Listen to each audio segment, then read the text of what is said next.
Bonjour et bienvenue dans Au-delà des limites, l'émission qui vous en apprend plus sur le sport extrême. Aujourd'hui, nous consacrons cet épisode à un univers tout aussi fascinant que méconnu, le roller. D'abord imaginé avec un simple moyen de locomotion, il s'est transformé en un véritable sport, ayant technique, vitesse et prise de risque. Mais avant d'en arriver là, tout commence avec un élément essentiel, l'équipement. Et quels choix font les pratiquants selon leur niveau et leur discipline ? Pour le découvrir, nous nous rendons dans un magasin spécialisé.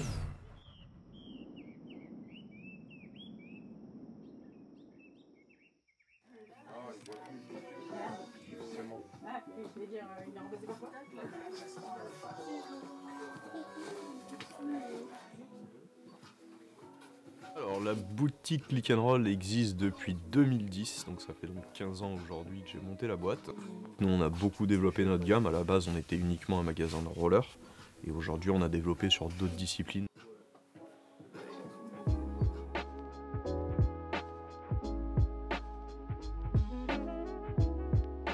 Pour accompagner les clients dans le choix de leur matériel, en fait on va d'abord cerner leurs besoins, on va voir avec eux la gamme sur laquelle ils veulent partir en fonction de leur budget. Et une fois qu'on a trouvé tout ça, bien sûr on passe à l'essayage. Tu peux t'entrer là-dedans s'il te plaît ? Nous on a fait le virage d'internet dès le début, il y a 10 ans on a commencé, on était uniquement en ligne avant d'ouvrir la boutique physique. Et en fait ça nous a permis de vraiment cibler nos ventes à l'international.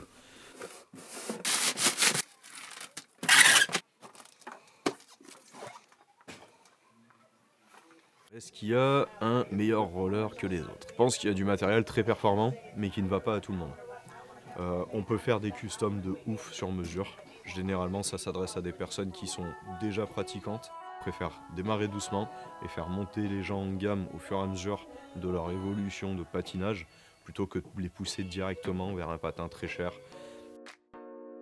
Le roller compte aujourd'hui près de 4 millions de pratiquants en France, dont une part croissante se tourne vers le freestyle et la compétition.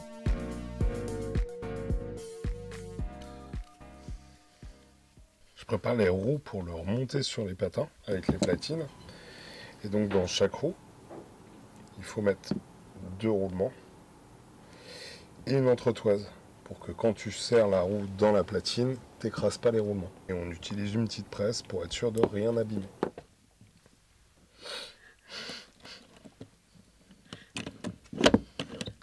Aujourd'hui, des magasins de rollers spécialistes en France, on n'est plus très nombreux, on doit se compter sur les doigts d'une main.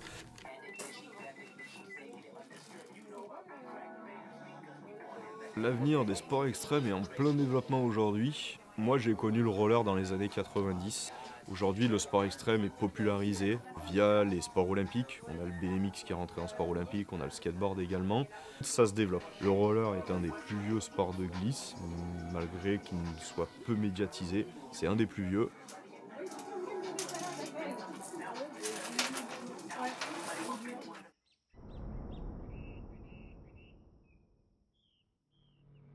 Mais le roller ne se limite pas à l'essentiel.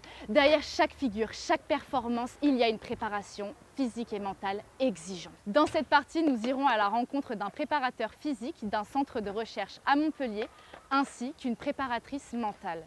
Ensemble, ils nous expliqueront comment ces champions se préparent pour donner le meilleur d'eux-mêmes.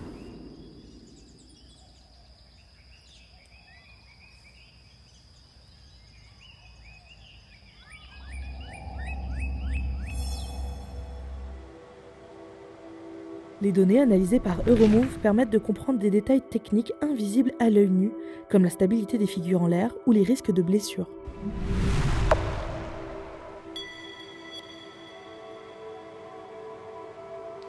Alors, Euromove Digital Health in Motion est une unité de recherche mixte entre l'Université de Montpellier et IMT Minales, l'école des mines, qui est située à l'est dans le Gard.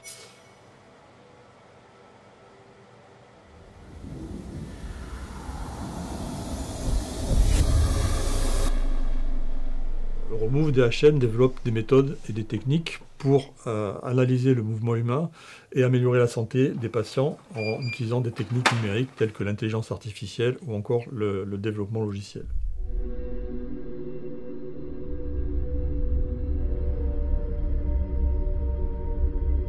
projet de 2023, c'était un projet un petit peu exploratoire pour savoir si on pouvait équiper les athlètes qui participaient au FIS de capteurs afin de mesurer leur mouvement à travers des différentes technologies, donc soit le GPS qui permettait de localiser l'athlète sur un parcours de BMX par exemple, ou encore des centrales inertielles. Ce sont des petits dispositifs que l'on positionnait sur le casque de l'athlète pour évaluer les chocs qu'il recevait au niveau de sa tête. Mais l'idée, c'est effectivement d'étendre ces technologies-là et ces analyses-là à d'autres disciplines, notamment le roller. Et donc ces données nous permettent d'anticiper les blessures graves, notamment au niveau des traumatismes crâniens. Nous allons à la rencontre d'un analyste sportif d'un centre de recherche de Montpellier. Du coup, je m'appelle Rebecca Derrien, je suis préparatrice mentale de la CEF, c'est la section entraînement et formation de BMX, du coup à Montpellier au pôle Espoir. Pour compléter l'étude du mouvement humain par l'intelligence artificielle, nous sommes tournés vers une unité mixte de recherche de l'INRAE et de l'Université de Montpellier. Ce qu'on va travailler avec les athlètes, ça va surtout être lié aux variantes psychologiques de la prise de risque. On va travailler la peur de la blessure parce que c'est souvent une problématique qui revient puisqu'ils engagent leur corps assez régulièrement. Il va falloir qu'on travaille leur niveau d'engagement mental mais aussi la prévention des blessures pour éviter un maximum de blessures.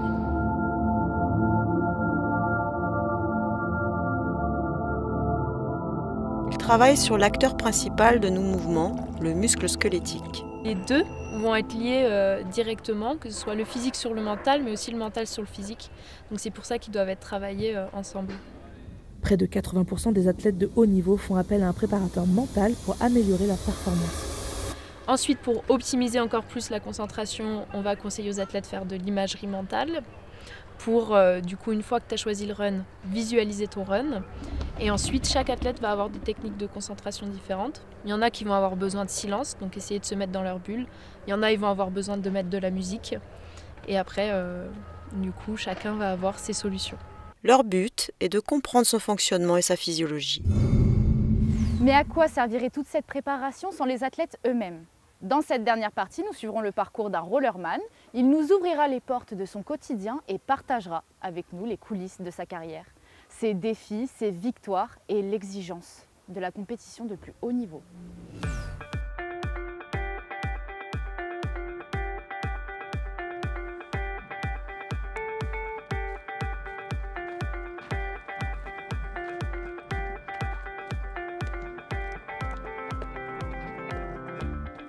Comment j'ai découvert le roller? Grâce à mes frères.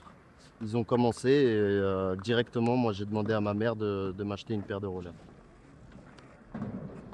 Alors une journée type d'entraînement, c'est beaucoup par thème. Ça dépend des entraînements. Il peut y avoir le thème où on va travailler plus le style, plus la technique.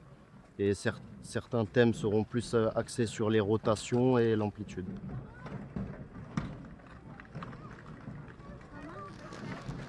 Ce que je dirais aux jeunes qui veulent se lancer et faire carrière dans le roller, c'est qu'avant tout, il faut avoir la passion. Il faut que ça reste une passion. Et après, c'est juste persévérer et surtout avoir un petit à côté du roller. Ne pas oublier les études aussi, c'est très important.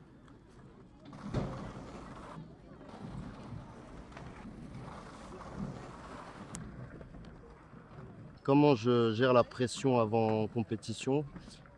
C'est vraiment l'expérience. À force de faire des compétitions, on gère vraiment facilement la pression. Puis le fait de répéter beaucoup à l'entraînement, ça nous aide à rester calme, rester bien.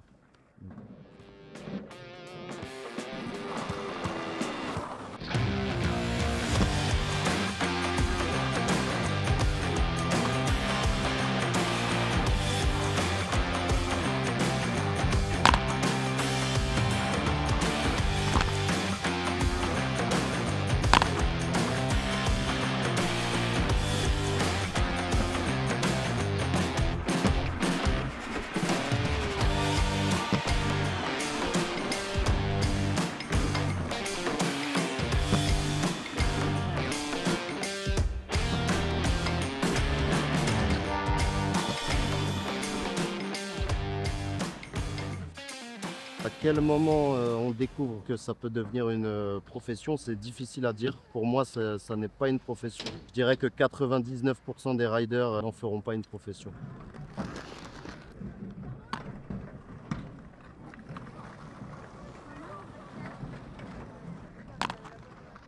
Pour moi, l'avenir du roller en tant que sport professionnel dépend vraiment de chaque personne, c'est-à-dire du rider jusqu'à la fédération. C'est vraiment un travail de chacun pour que ça perdure et que ça puisse se développer.